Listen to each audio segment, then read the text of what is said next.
Hello and welcome to this 10-minute video about de-escalation of the agitated child. It is aimed at healthcare professionals working in A&E who might need to support children in distress. My name is Carl. I am a paediatric emergency medicine doctor. If you find this helpful, please do consider subscribing. I hope to launch further videos each week. So why do kids get agitated? Consider pausing the video now and discuss within your group. There are many reasons, not only medical. They may be in hospital and be bored. They may be unable to leave and feel they have a lack of power or choice. They may not feel heard. They may have learning or communication difficulties and feel frustrated. They may be feeling anxious or in pain that has not been recognized. They may have a mental health disorder and/or also autism in addition. So, what are the warning signs before a child becomes agitated and potentially aggressive? Essentially, we are talking about the sympathetic fight and flight response. Physically, you may notice clenching of hands, pacing up and down, loss of eye contact, raising their voice, and more. Consider now, how do you react when you get upset or angry?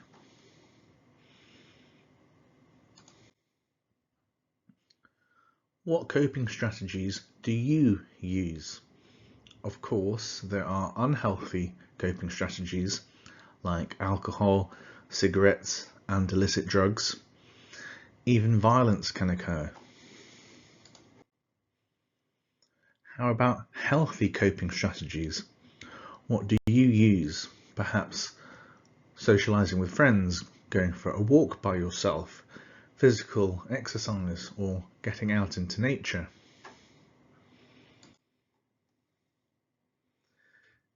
It is thought that there are 6 stages to the stress response during agitation.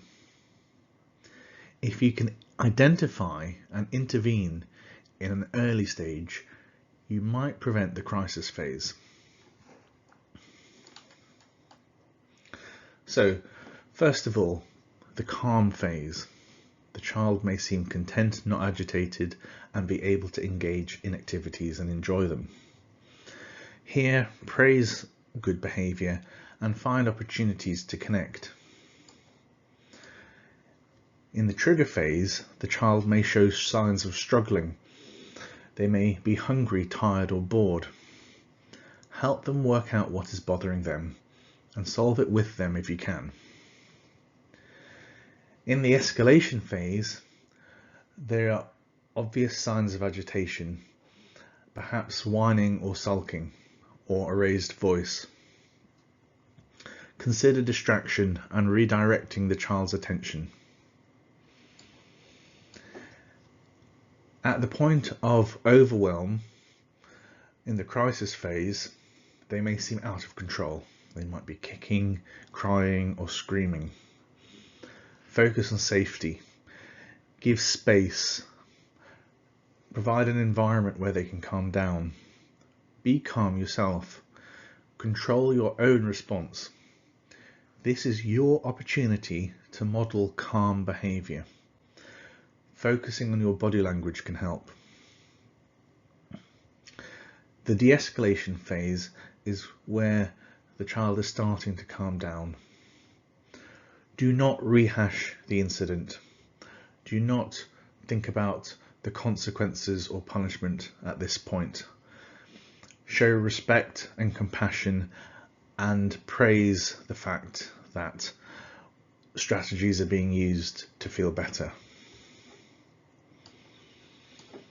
Once the child is completely calm, you're in the recovery and repair phase. This can be over an hour later. Discuss what happened, problem solve together, and practice calming techniques. This is easier said than done. When a child is agitated, how should we respond in that moment? Good principles include acknowledging and validating, remaining calm yourself, avoid insults, negotiate where possible within certain limits, being affirmative, being positive, giving praise whenever possible, and consider what the exit plan is for the situation. What will help them save face? Safety is very important. Use your eyes, use your ears. Are there any hazards? Can you notice any clues that things might escalate fast? Is a colleague with you or nearby? Do you need security? Who else can help? Think about the environment. To create a low sensory environment, consider the light level, the noise level, how many people are there. To create a safe space, consider where the exit is. Are there any hidden sharps? Are there any objects that could be used as weapons by the person in front of you?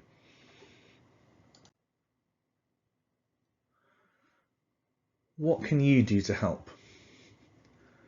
Non-verbal communication is critical. Think about your facial expression.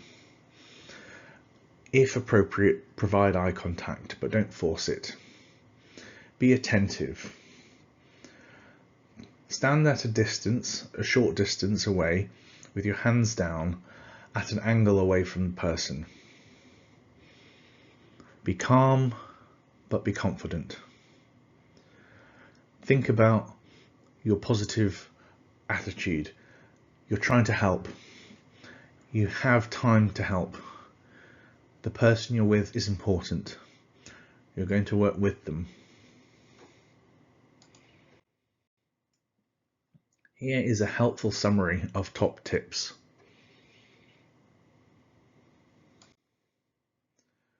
Of course, certain phrases can be useful. Being mindful of your choice of words makes a big difference. Let's go to a place where we can talk more privately. I'd like to see if we can work this out. Tell me more about it. I'm sorry to hear that you've been unfairly treated before. Tell me what we can do better now. Of course, there are words and phrases that can be triggering or unhelpful.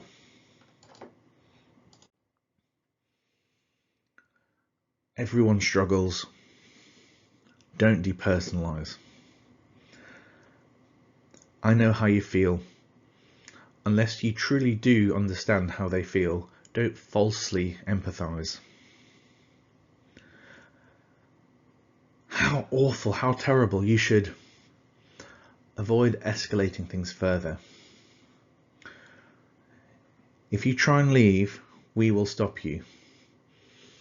Avoid getting into you versus us, you versus them. I'm holding the door. If possible, avoid physical restraint. Avoid provocation. So, start by setting the scene. Listen to their story. Clarify any misunderstandings.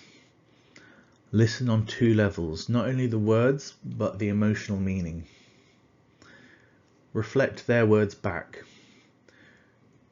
Use words that recognize their feelings. Be willing to hear their point of view. Look for areas you can agree on. Step 2, you need to have some limits. If you continue to do X, I will have to do Y. I understand you are angry, but treating the staff this way is not acceptable.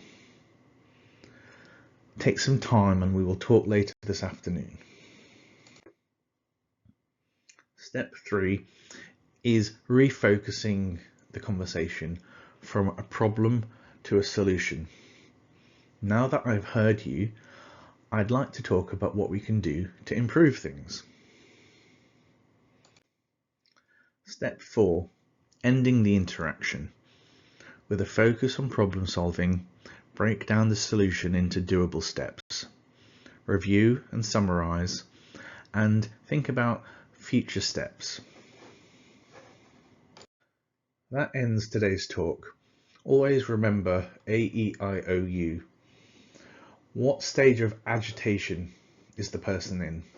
Is the environment safe? What is their intent? Do they wish to harm themselves or others? Are there any dangerous objects? And always unify your approach with an ABCDE approach, as not to forget physical health needs. I look forward to answering questions. Part 2 and 3 in this series will take a closer look at potential next steps that of course should be a last resort, only where verbal de-escalation is insufficient by itself.